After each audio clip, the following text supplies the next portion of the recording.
Hello everyone, Gerard Scarpese here, craft hairdresser, co-founder of the Hairbrain community.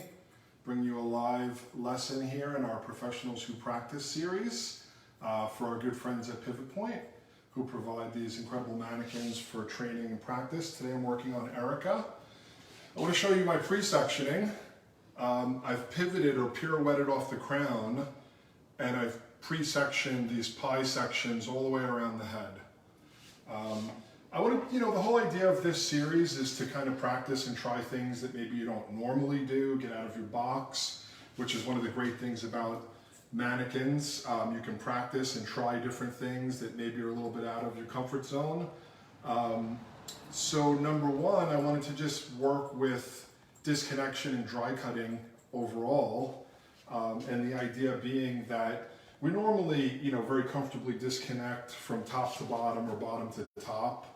But to disconnect, kind of left to right panels around the head, I think at least something I don't do that often. So all of these panels as they pirouette around the head are going to be disconnected from one another, and they're going to be layered at slightly different angles, which I'll explain here in a moment. I'm just kind of setting the guideline in the middle, and this middle panel, which is really just from the crown out to about mid-neck on both sides, I'm starting off, because we've got a lot of hair to work with, I do start off each time I take a new section, I'm over-directing it slightly into the previous. I'm looking for my length first. I want to get rid of all this excess hair before I start to texturize. So I can just come in and here, just very simply, eliminate the excess length so that I can get down and then really kind of detail the layers. The cutting angle that I'm working with here is kind of rounded in this center section.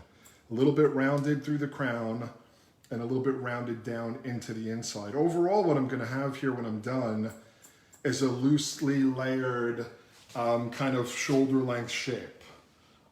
After I take the excess length off, that's when I start to go in detail using what we call texturizing, point cutting. I'll use some slicing as well. So really trying to now break this up. There was so much hair there to come in like this right off the bat, it would be a lot to manage. So by getting a general length in first and a general shape, it makes it easier for me. You can see that kind of rounded line. To the left, to the right, to the left, the tip alternating in slightly different directions, and really breaking that up and making it much more seamless. Does it matter how far deep into your section you go when you're... Yeah, totally. Yeah, because that's going to determine, the bulk of the hair. I'm going about 2 to 3 inches deep so that the hair, I'm not really thinning it, so to speak, so much as I'm shattering the ends. I still want this hair to have a good density, as you can see. Here's the uncut hair's density, here's the cut hair's density. And, it's still got a decent density to it. Using a little bit of texture spray from our friends at Orbe to visually check as I go. Now again, the whole process here, first I bring it out, I look for the reference of the guide, which is right about here, and just cutting it technically, what some people would call a convex layer, just rounded through to the head. And even tucking it in a little bit on the bottom. Stay overhand here, I think I'll have a little more control, and then we'll go inside the hand. Rounding through. What do you think your consultation would be like where you would end up using this technique? I want to be honest. I'm being creative here today. I think the outcome is going to be very commercial. So I wouldn't focus on talking about the technique of how it's going to be cut. I would say if someone's looking for loose layers, movement, texture, that's what I would focus on. It's just like we were talking about color. You don't tell someone what formula you're going to use, you describe the color. So overall, this is going to have kind of a modern shag vibe to it, layered, loose. I wouldn't say anything technical about panels being disconnected from each other. I think that can sound a little bit weird and scary. I generally don't get overly technical when I talk to clients, unless they're a hairdresser. I might say, hey, we're going to cut it dry so that it can be really loose and textured and we can really kind of see everything. But other than that, And again, for me, I'm a very commercial hair cutter, so the end result here, I want it to be very salon friendly, loosely layered. And really the point being that, could I do it in a conventional way? Probably. There's always a lot of different ways to get to an end result. I think that's what keeps things interesting. But here I want to take maybe a little less conventional way. So if you're watching, of course, I want to, thank you. And I want to let you know that I'd love to answer any of your questions, anything anybody wants to talk about. If you want to give us a shout out, let us know where you're watching from, what's going on. I know a lot of our friends in Europe are kind of back on a lockdown, so I feel for you guys. But I guess the only good positive is that we can spend a lot of time together on education. Okay, so I've gone through, it's really only about 3 sections here. They're not overly small. And you can see I'm getting this nice kind of form-fitting shape. Now I want to work on the length. You can always cut the length first. I chose to cut the length second because I think it'll be looser, softer, and freer. Now again, if I take off too much length, chances are here that it won't really work with my layers. So, I would suggest if you're going to, do the inside first and then do the outline, you shouldn't be taking off more than 1.5 inches to 2 inches of length. Otherwise, the whole shape's going to kind of change. Why are you choosing to go with like a textured perimeter versus a blunt cut or clip cutting? I think it'll just suit the haircut. The whole thing's going to be textured. Obviously I'm putting in some shape first, and I can even do some cross-checking because there is shape here. And I'm putting in shape first so that I have control over the weight distribution. And then once I get that control, I'm breaking it up. What's happening as you're lifting each section as you just did right now? I'm thinking about the original shape, which was basically rounded, almost came out at 90 degrees from the head. And what I'm doing is essentially checking it. So cross-check opposite, bring it to the same point. I think about the over direction. It was a little bit into the previous, a little bit heavy on my right side. So just kind of getting into that a little bit deeper. So I'm looking for shape, density, so weight distribution and texture. So essentially, as you lift, you're cross-checking. Totally. But not only cross-checking the shape, cross-checking the density, which I think, makes it that much more interesting and in a lot of ways challenging.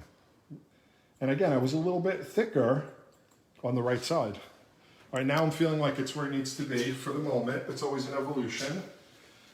If you're just joining us, you can see I'm working on dry cutting, creative disconnections, and I basically pirouetted around the crown. And with each one of these panels, I'm choosing to work with a slightly different cutting angle. So they disconnect from the previous cutting angle slightly. To go from something that's kind of rounded and head hugging, as I work around to the front, I'm going to come up higher and higher, more and more concave. So rounded into kind of extended into more and more concave. So the weight distribution will make that hair lighter and lighter as I come around the head, but still maintain an outline and a definition. Our Ohana in Hawaii, Junior, is tuning in with us. Junior having a little fun today with some creative disconnection here. He's wondering about dry scissors we recommend or sell on HB. Yeah, well, these are the HB Pro dry cutting scissors that I'm using right now.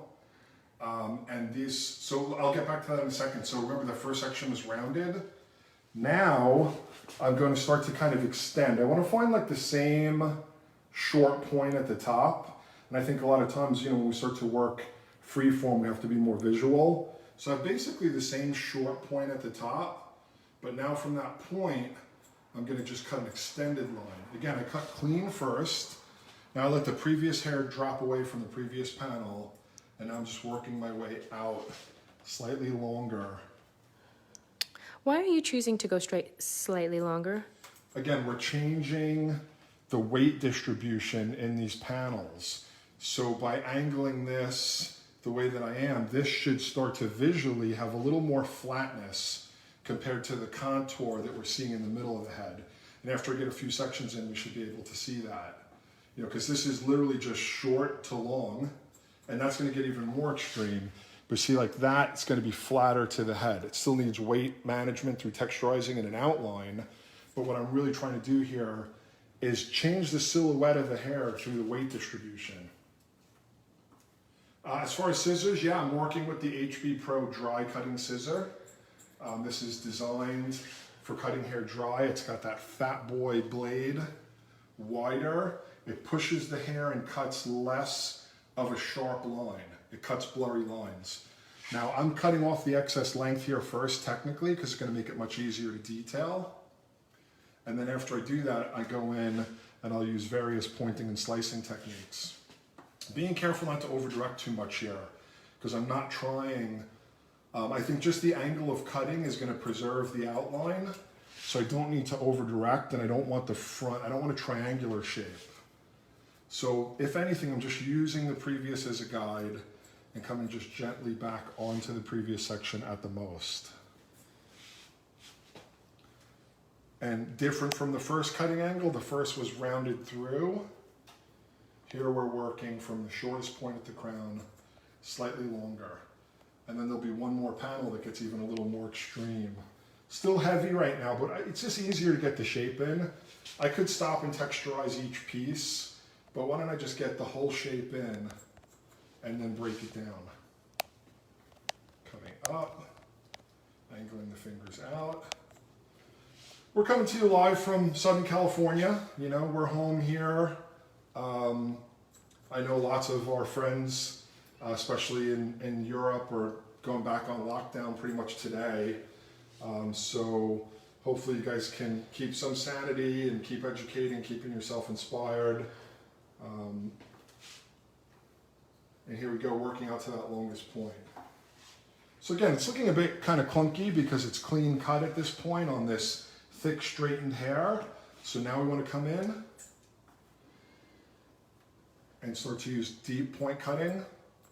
And you know, very kind of, I'm trying to create almost like shark's teeth here in the hair. Very, very exaggerated point cutting.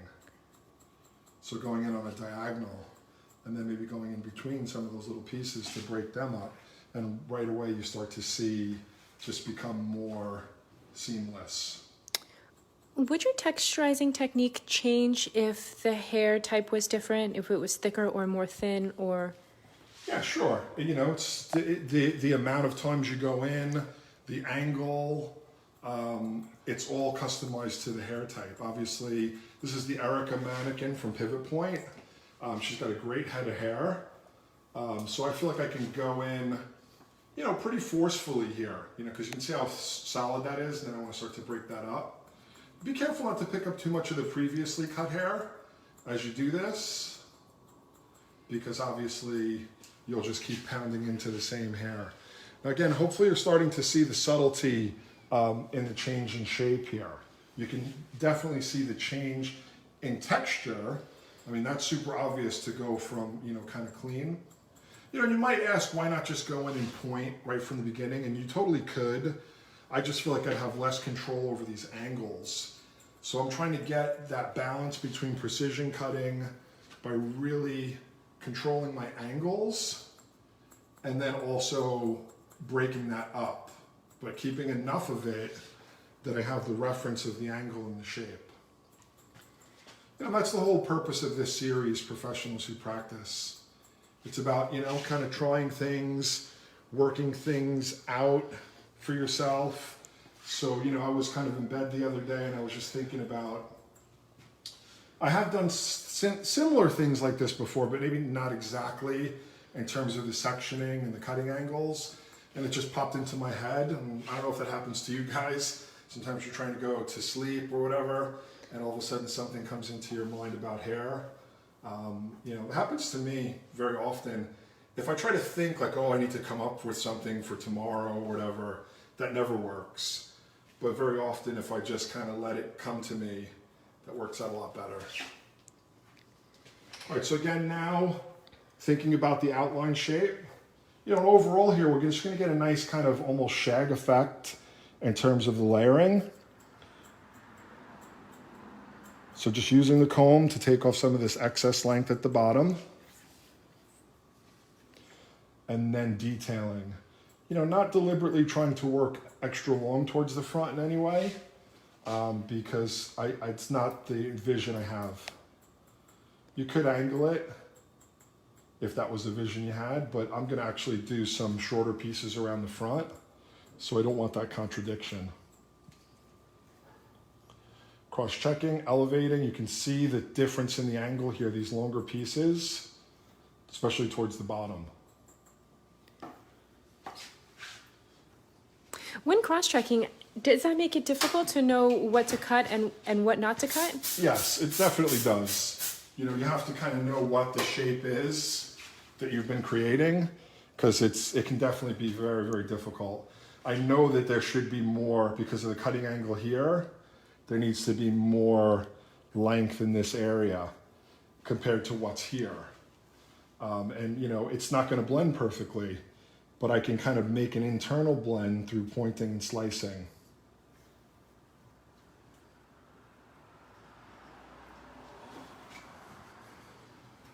And then just being careful not to overdo it, because I still have, you know, some stuff to walk through here. Okay, getting these panels out of the way. Here's the next panel, the next cutting angle. These panels have just all been pivoting off the crown. Now we get this one. Now this one, because of the way that I sectioned it, some of this hair is going to fall over the back. So I really need to just kind of give that some thought. I'm going to come through, start my first section right here.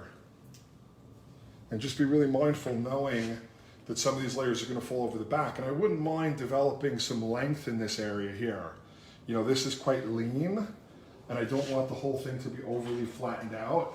And I'm right in the crown here. So I'm going to start to kind of create maybe a little bit more length in the crown. This is my original length. I've got all this to work with.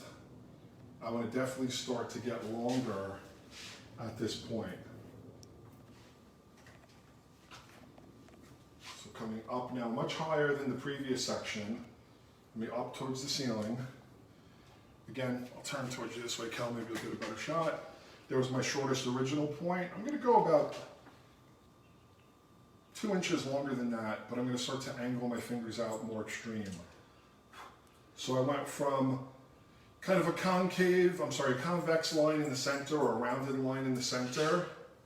Then I went out to something that was just a little bit extended, a little bit shorter at the top, a little bit longer in the bottom.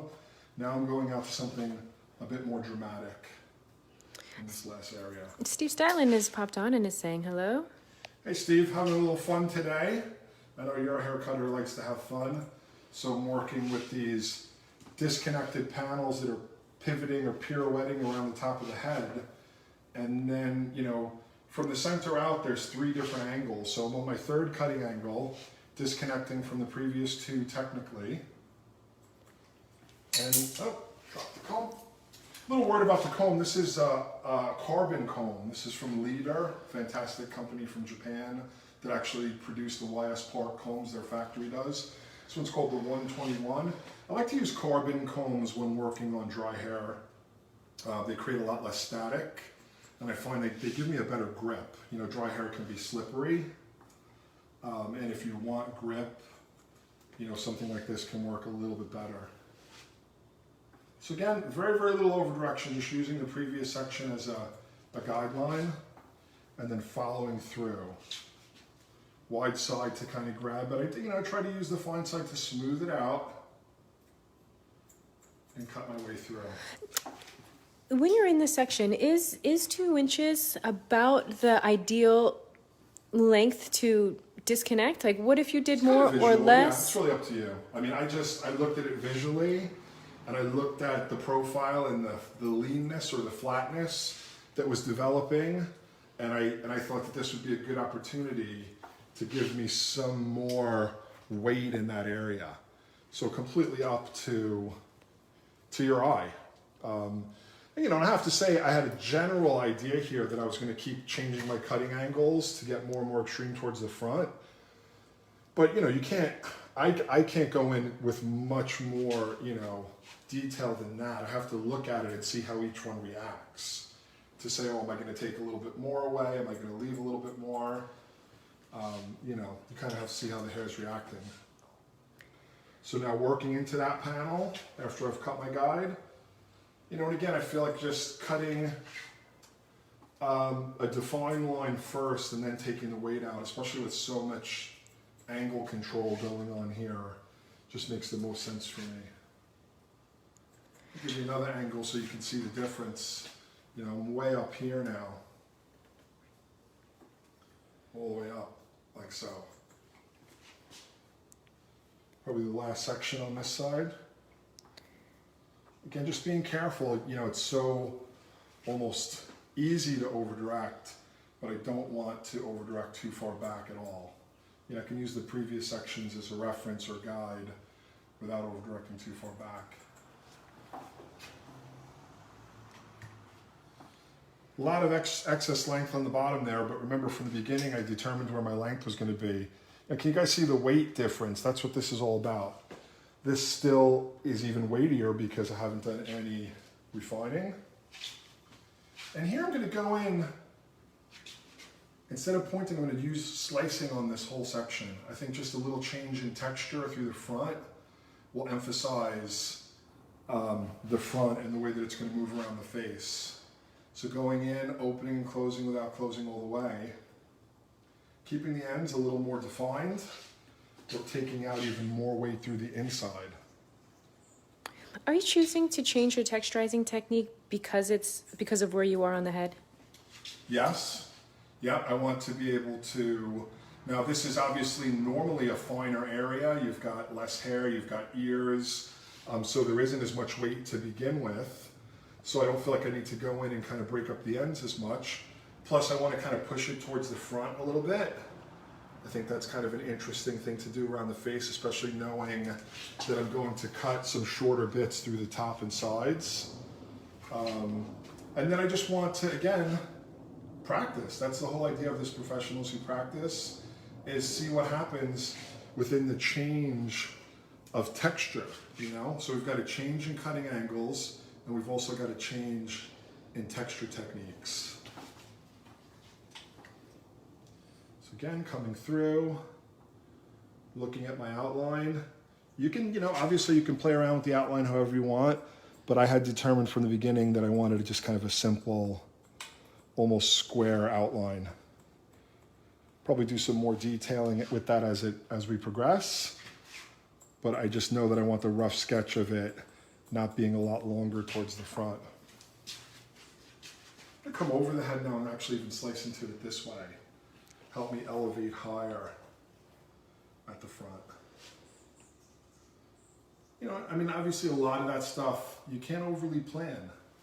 You can't know, okay, should I lift it a little higher? You have to look at it and see how it's responding. So we can see, I want to work on the outline just a little bit before I get into the layers on the other side, just to really kind of, you know, make sure that my plan is developing. Just a little lifting. I think a little bit of deep point cutting just here because it's a little thick. It's the only part of this that's really been kind of deeply pointed into. There we go. And just working that line.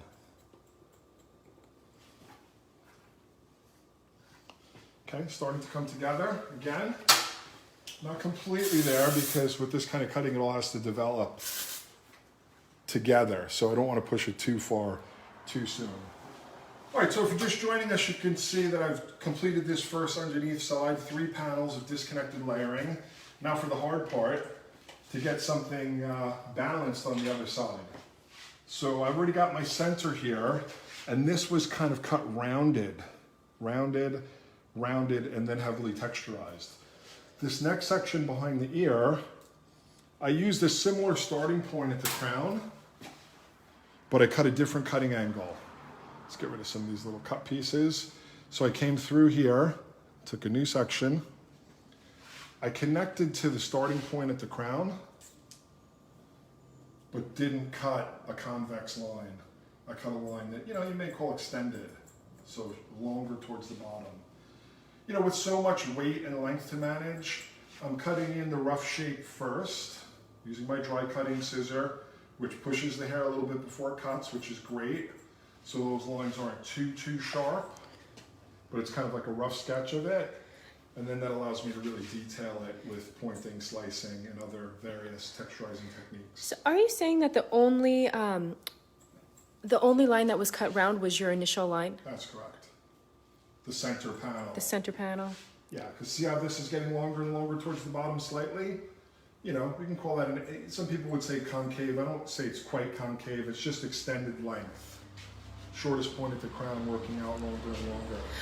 Why do you not choose to round all of your sections in the back?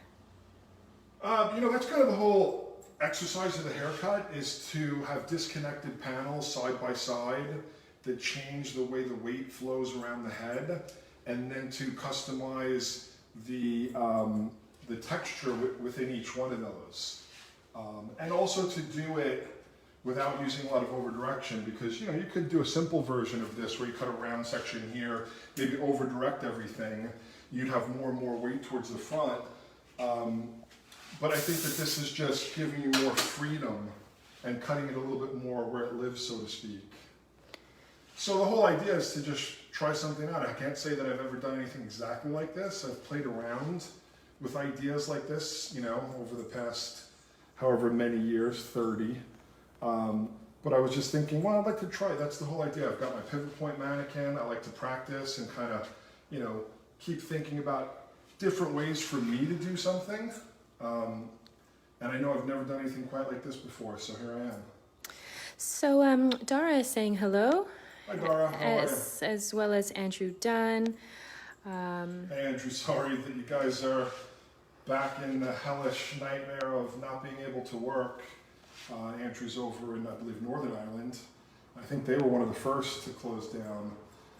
So hopefully you guys can live through it, literally and business-wise. I know it's a tough time for everyone.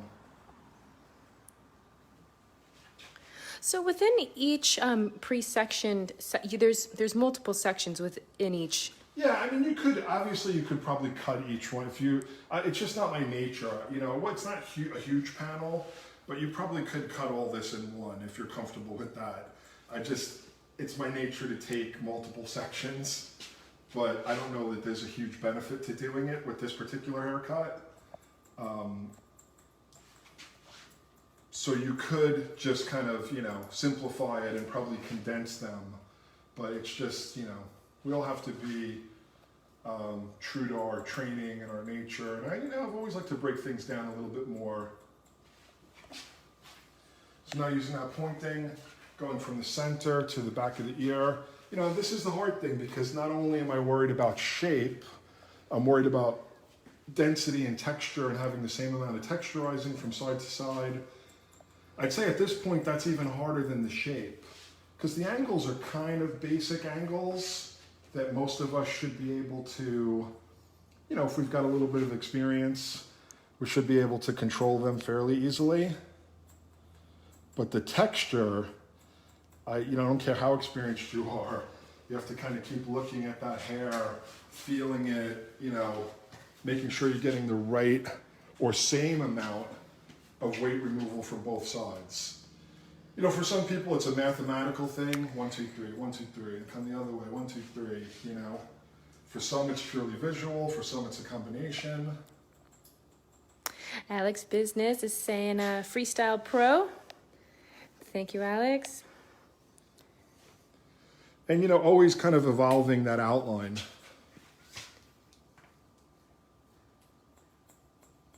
And obviously, if you're going to cut the length after the layers, you have to kind of have a general idea of where you want that length to be.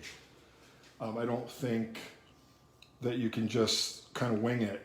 Obviously, no client is comfortable with that. That's probably the one thing they really do want to know, is how long it's going to be when they walk out the door. So from that first layer that you cut, you really have to think, how are these layers going to, work with my chosen outline. Center is the most extreme. And then from there, you know, with the overhang and the disconnections, it starts to get more subtle.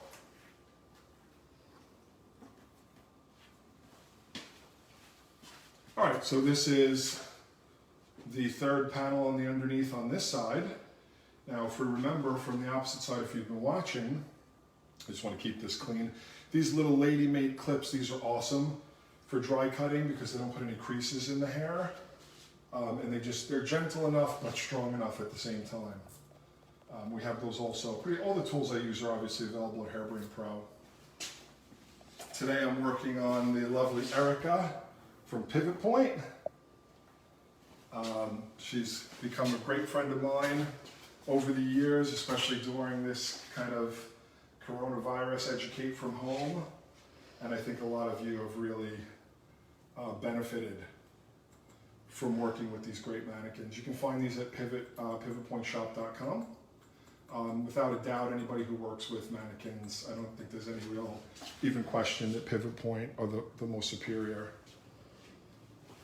For a lot of reasons, the way the hair is put in, the type of hair, the head shapes, the consistency, you don't get, you know, they're pretty consistent from one mannequin to the next, which is great for education because you can then judge why something's working or not working. All right, so coming into the opposite side now, this is where we've got some disconnection from the two panels in the back here as well. I wanted my crown piece to be a little bit longer.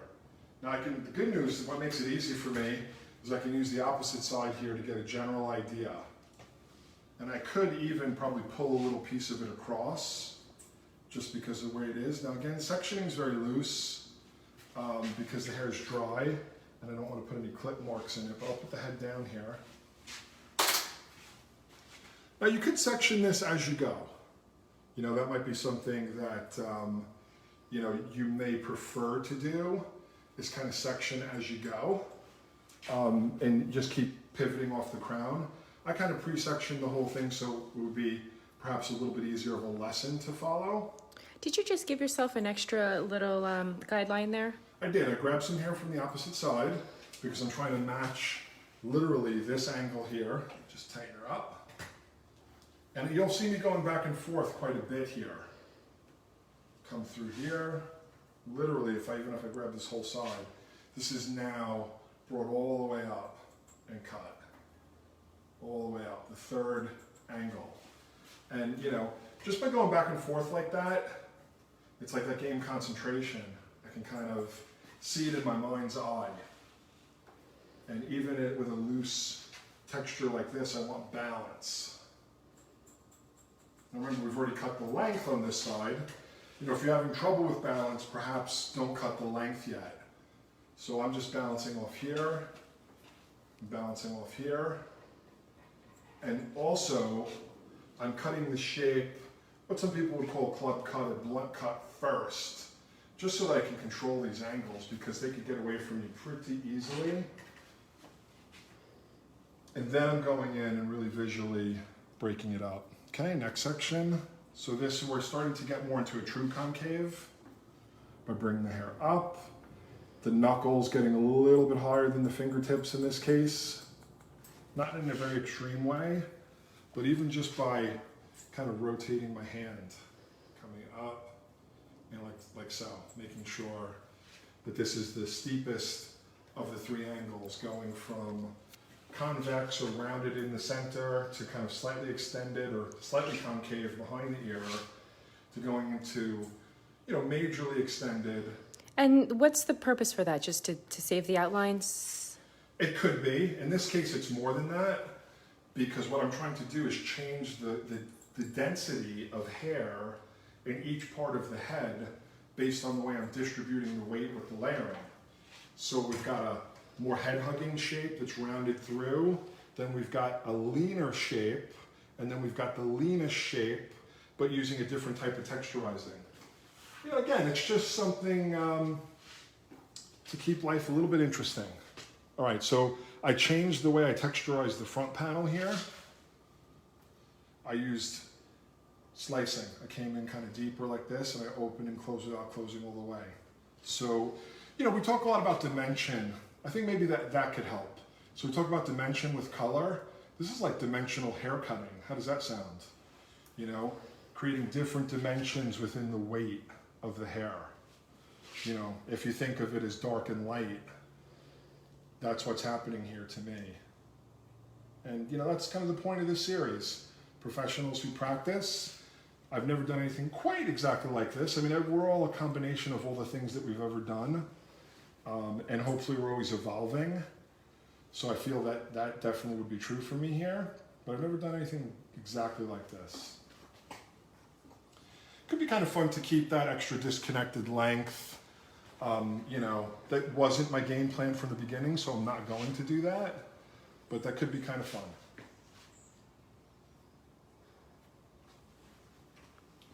Roughing in the outline length here. Again, the outline, I don't want to spend too much time on it until I've got all the internal shape, but I do want to rough it in. When you leave those extreme or exaggerated lengths, how do you feel that they grow out? I think they can grow out fine as long as they were done in a very kind of controlled way. They were all very deliberate where they were left and where they were taken away.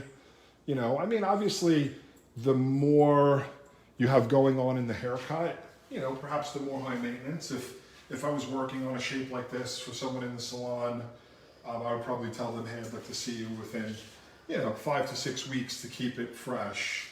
Whereas sometimes, just like a more basic shape or just kind of a basic razor cut for me can grow out and last longer. I think the more technique, just like color, the more technique that's involved, the more aftercare, and that's not a bad thing, but that's finding the right person to do it on. So just looking through the ends here to make sure there aren't any little spindly pieces or anything that's just too thin. So the goal here would to be not to take much off, but just to make sure, because especially in the front there, because we didn't use a lot of pointing, so I don't want to go in deep and totally change it, but I want to make sure that the ends aren't random in any way. I feel a little heavy from side to side, so let me get a good check on what exactly is going on there. Up, extended. I feel like there might be a little bit of excess here towards the bottom. So coming up.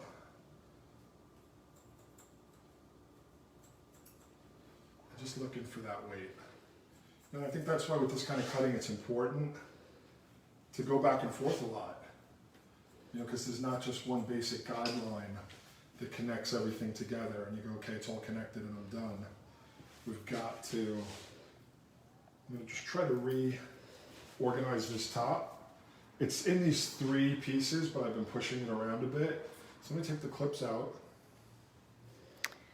and move it back over. Round Brush Robbie is saying thanks for all the education. And our paisan from Italy, Alberto Gucciardi, is saying beautiful haircut. I'm having a little fun, Alberto. I hope everything's okay in Italy. I know a lot of our friends in Europe are going through, I don't know, what is it, the second or the third wave. So hopefully we learned a lot the first couple times and we can get through it. I'm working on the balance here on these very front pieces. I feel like I'm a little heavy on my first side. I think it's more the cutting angle than the texturizing. Again, usually this kind of thing would be so much easier to catch if I was cutting in the mirror. I would look up and I'd go like that, and I'd look up and go like that. Sometimes cutting in a more free-form way without a mirror is even more difficult because it's so visual. Why do you feel it's your angle versus your texturizing? I could see that there was more length at the top here, not just more thickness. So, that's what kind of dialed me in. And that feels much better. Yeah, I can see that I could feel that there was more length there. So we're getting this kind of dimensional layering, I guess is, maybe I just kind of named it for myself. Different dimensions of weight combined with different textures, just to kind of work through. Still refining to do there. Don't get sucked in. You know, until you've got a whole sketch of the shape, if you get sucked in a little too much on the little details, you could really get lost. All right, so the top here, I've got a triangle in the middle. I need to just reorganize this. And then I've got a bar coming off the crown here. And a bar coming off the crown here. And, you know, obviously you could do some fun stuff and keep this longer and let it drop over. But that wasn't my original intention. I want to do some bangs and some stuff around the face and just kind of take this where my original goal was. So I'm going to cut shorter in the center here, and in a similar way, change it. So this triangle here is going to be a bit more convex, and then these guys here will be cut at a different angle, and then we'll focus on texturizing. So coming through. Again, a lot of hair to deal with here, so I just want to quickly, you know, even before, I'll just quickly get rid of some of this length even before I dial it in. Obviously that's still super long, but I want to just get rid of some of that before I start to really dial it in. All right, getting closer to the actual length that I'm going to want here. Rounding through. You know, now if you do this kind of pre-cutting before you texturize, you got to think, you know, depending on the type of texturizing that you're going to do, this is going to get shorter. So you got to give yourself room to play. I'm not just going to thin this out and keep it this length. So I've got plenty of length there to work with, because eventually I want this to be a little more like brow skimming.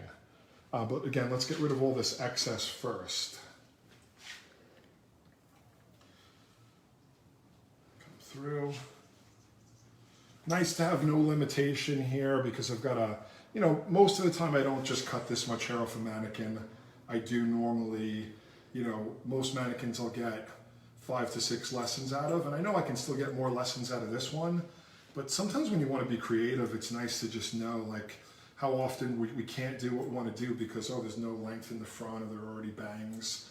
So another beautiful thing about trying a new idea on a mannequin is there's very little or no limitation. And I'll definitely get more haircuts out of this, go into some short graduations, go into some, you know, pixies or short layers or crops. And then color as well. And then color as well, and even perm. We've been getting some perms done in our world. All right, so plenty of length here. Now I want to start to work it down. Now this is where I'm really going to miss my mirror, big time. But we will get started again in the center. Let that hair fan out a little bit so I can really see it. Now I'm going to start my point cutting. Coming in the opposite way. The opposite way. So almost the same type of texturizing technique you've been... Similar, definitely. And then breaking up some of those little bits. Let's see where that's starting to take me. Okay. A little bit higher into the back here. So, you know, cutting little peaks and valleys.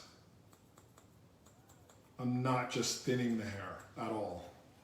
You know, I think for a long time the hair, we would cut, you know, beautiful, especially those of us like myself who come from the Sassoon background, we'd cut these beautiful geometric shapes, and then we just use pointing to soften them. That's not what's happening here.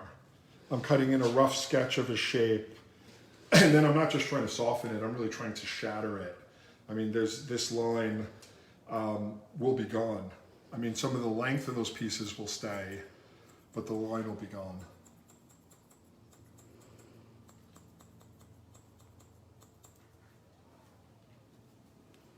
And, you know, could you just go in and start doing this right off the bat? You probably could, but I think I personally would have a hard time controlling the outcome. It's kind of hard enough already, and just trying to get all these different angles and things in would be really difficult for me. You know, it doesn't have to be overly left, right, left, right, left, right. You want some irregularity in there as well. You know, again, what's really missing is my mirror. That's where I'd be really dialing everything in right now. A little heavy there.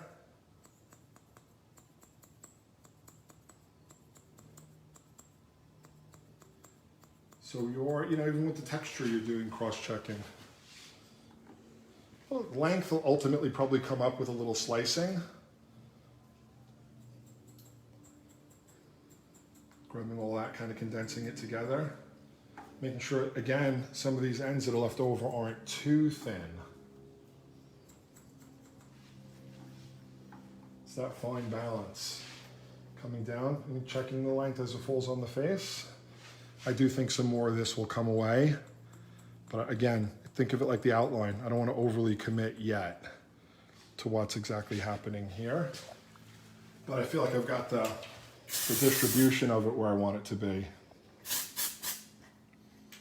But there will definitely be more refining. So again, using a little bit of the Orbe dry texture spray.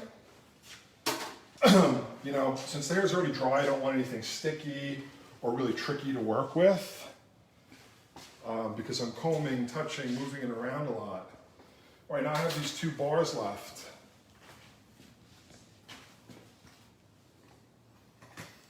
Obviously, you can see lots of different things you could do here, depending on how you felt. I'm going to first go into these, and I'm going to remove the weight first using slicing, before I even do anything to the length or the shape. I'm going to come up here, and I'm going to open and close without closing all the way. I want a certain amount of kind of pre-texture done in these little areas.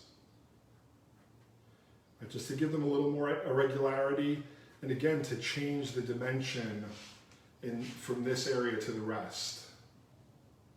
So having it cut in a slightly different, even a different format, does that.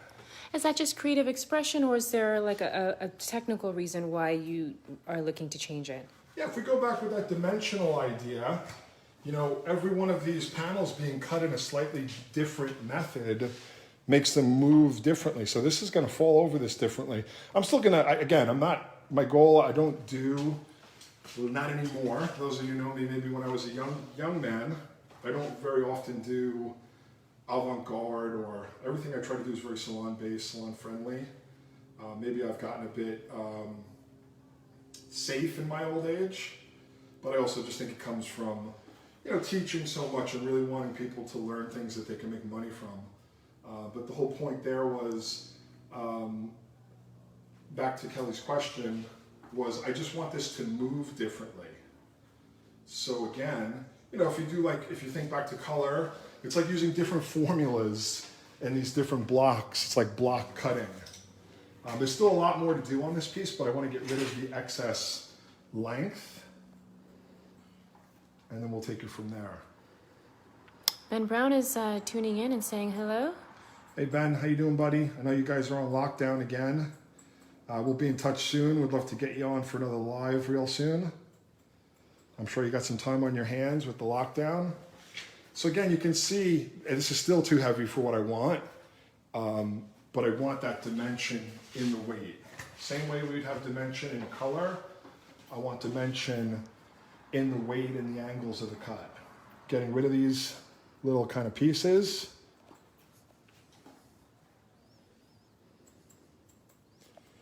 And just again, sticking to my original idea of it having basically almost just a square outline. Not sure of the balance on the outline. I need to get in front for a second. Not too bad, not perfect without a mirror, but I won't beat myself up too much. Gonna get a little more product in there.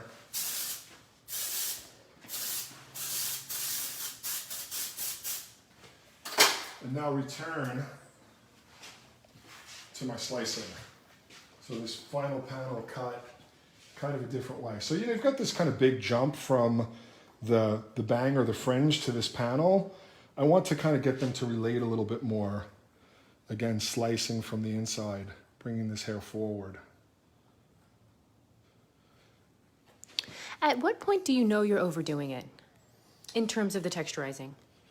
If the hair starts to look too fragile, it's about looking in the mirror And, typically what I say with this kind of cutting is you should, look more than you cut.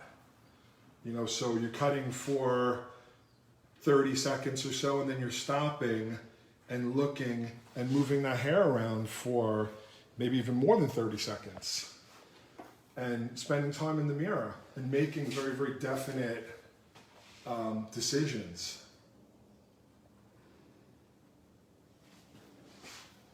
Working on this panel. So it's all about, this panel had no technical angle in it. It's the only panel in the haircut that had no technical angle. And it's really just creating a veil over all the other panels using mostly different slicing techniques.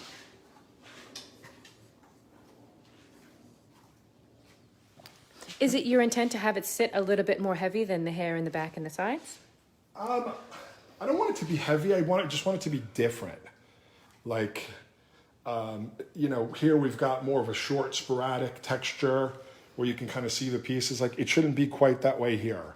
It's more like long separations rather than kind of short, sporadic texture.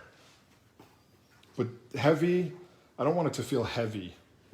I know that's a loaded word,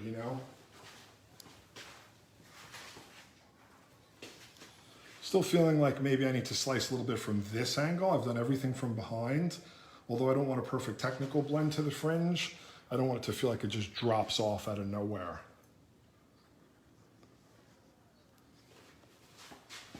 All right, let's do a little bit of that on this side now as well. Savannah Lee is saying that this is everything. Thanks for your support, Savannah. And Melissa, would you suggest to use your straight shears or your texturizing shears for a better result? Yeah, I haven't used any texturizing shears yet. I might pull some out again. I don't do a lot of work with texturizing shears, but I'm inclined to maybe start to try a little bit more. And especially since I'm practicing here and kind of working in a different way, it might be a good time to do it. But what I am using are dry cutting shears. These are the HB Pro Dry. So these are really designed for what's happening here. Being able to push the hair as they cut and not cut any real solid lines into the hair. I think, again, being able to elevate that disconnected strap is going to help me really as well. I can come across and get both sides, these two straps, and see, make sure there's no spindly pieces, excessively thin ends. We don't want the ends to just be little frayed ends. Still heavier, longer on this side and a bit heavier. Why do you think that you're finding that? I just keep moving around all these different positions, and I think I don't have a mirror. So, half the battle and balance is being able to, work in your mirror constantly, as I was saying before. Every few cuts that you do, you stop and push the hair around. This is the dilemma of being an educator. Very often you can't work in front of a mirror. Ben is saying how amazingly well you do without a mirror. Thanks, Ben. So again, you've got this kind of, just because of where I chose to put the outline length, it gets a little bit bobby. But a lot of dimension, I think is what the term that came to me here. Dimension in the layers and the texture. That the right color would just be amazing here. I could see lots of highs and lows, darks and lights in here. Okay, now I want to come back to this fringe. I almost wish I had another product handy, which unfortunately I don't. Because I could use something a little bit wetter here. Let's see how this works. This is obviously a dry texture spray. I would love to have a little bit of an oil right now, but I don't have one handy, so I'll do what I can. All right, so now coming in to define this fringe or these bangs, opening and closing without closing all the way, and bringing that center length up towards the brow. Right about where I wanted it. And again, a little bit longer into the corners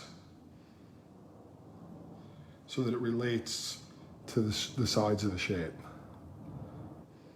Gerard, these days, who do you look to for inspiration or? A lot of the people that are watching, I love Ben Brown's work, Andrew Dunn, I know he mentioned before, Stephen Statlin. I look to people that love what they're doing and are trying to share and create, you know, and really are passionate about being the best that they can be. I think that's the most inspiring thing. I don't, you know, I think we're in a world where like the big name thing doesn't really even matter anymore. It's, you know, because we've all got the same platforms. So,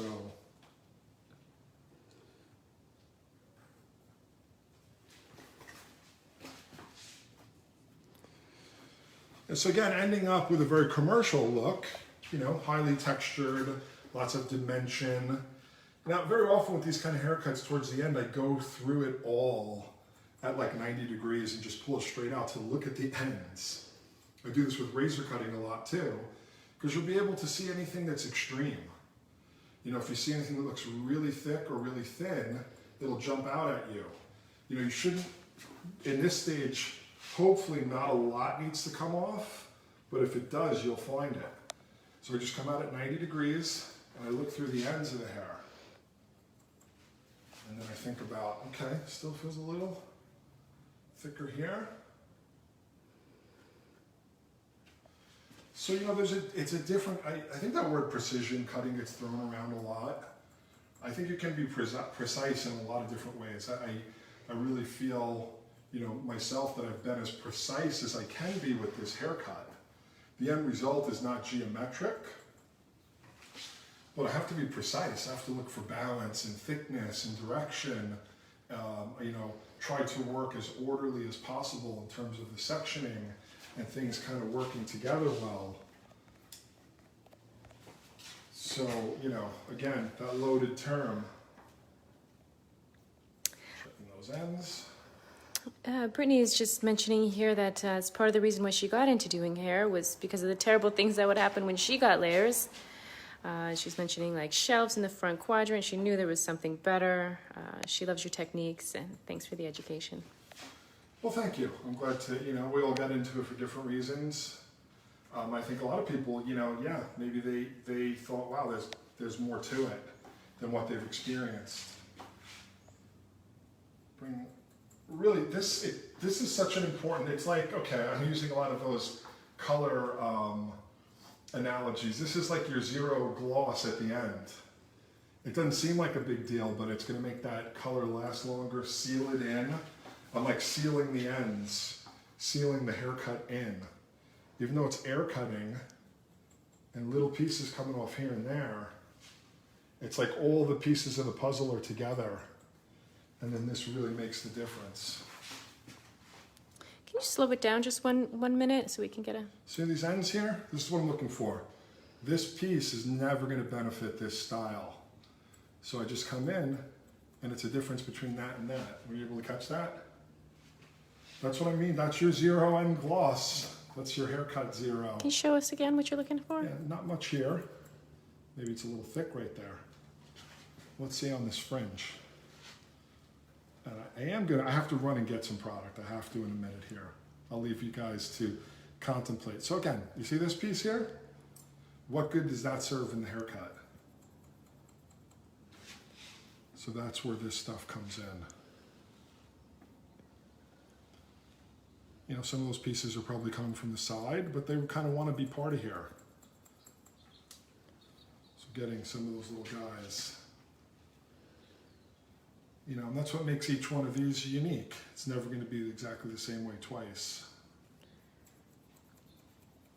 Sealing those little ends.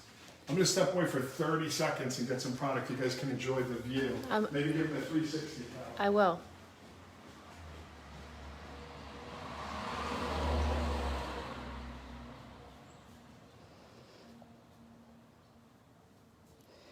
All right.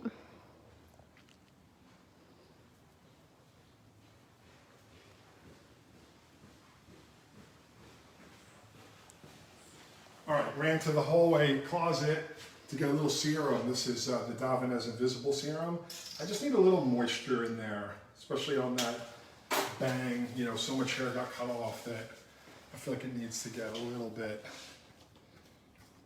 yeah, much better. Just pushing that into the ends.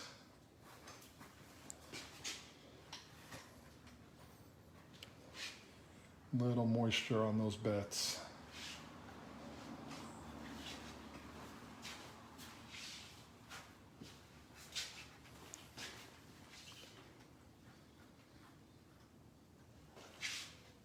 And then again, back to the final details. You know, someone did mention the texturizing scissor, which again, I don't use that often, but they could be used in a very similar way on the ends of the hair here to just kind of check for any stragglers. I just kind of like bounce it. Now these are wonderful ones. They're actually in development in Japan. We're looking to expand our scissor line at Hairbrain, so it's very important to me that they leave no lines if I'm going to use one of these. So the idea here is that these cut without leaving a line at all, and especially if you kind of bounce off the ends like this. Now again, I don't use them a lot, so I'm sure that there are other people that have different concepts, but when I use very often for stuff like this. Top. And again, I just want to say that this is so important, this part of a haircut like this. You know, unless you're looking for it to be random in certain areas, which could be cool too. Now you can use these for slicing as well. They're going to be quite gentle. These ones are. You can see there's no line happening there.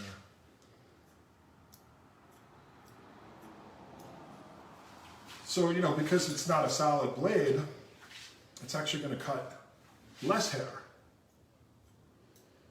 So this is actually cutting less than what I was cutting before when I had my HP Pro Dry. So at this stage, you know, where it kind of makes sense to me, the haircut's almost where I want it. I'm just looking at some of the dimension, and I wouldn't want to take too much of anything out. That's when these kind of work well for me.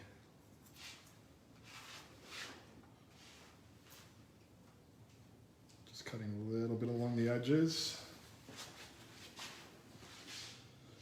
So again, I've had a really fun time playing around with this Erica mannequin and kind of showing a slightly different approach to something fairly conventional, textured layered bob in this case because of the length. I think something that could definitely be worn by lots of people in the salon. But approaching it, you know, for me, it's in a way that's just a little bit more fun and interesting. Not saying it's the only way.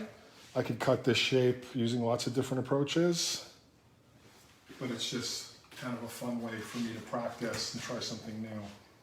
So just some little final refinements on the edges. Again, still using the softening or thinning. You know, I don't know what term people like the most.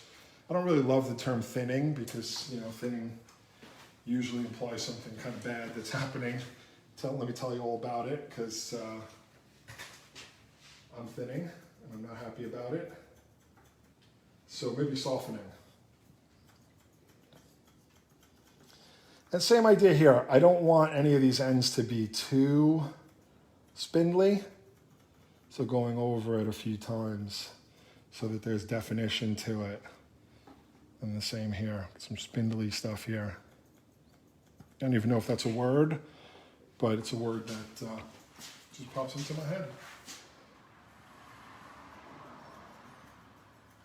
All right, guys, we're going to be signing off in just a minute here. I hope you've enjoyed it. If you want any final questions, now would be a good time. Any shout outs? I want to thank all of our friends from all over the world. And if you are someone who's going into lockdown, which I know, you know, I even hate the term, but I know perhaps it's the right thing to do, but it's also going to be really difficult because we have to be able to provide for our families, and I have a lot of empathy for you. So. Well, load up on your pivot point mannequins. Yeah. And then you can come back with a vengeance. All right, guys, so there we have a nice kind of layered textured bob done in a more non-conventional way. Hope you enjoyed that, got something out of it. Thanks again to our friends at Pivot Point and to our viewers from all around the world. Enjoy.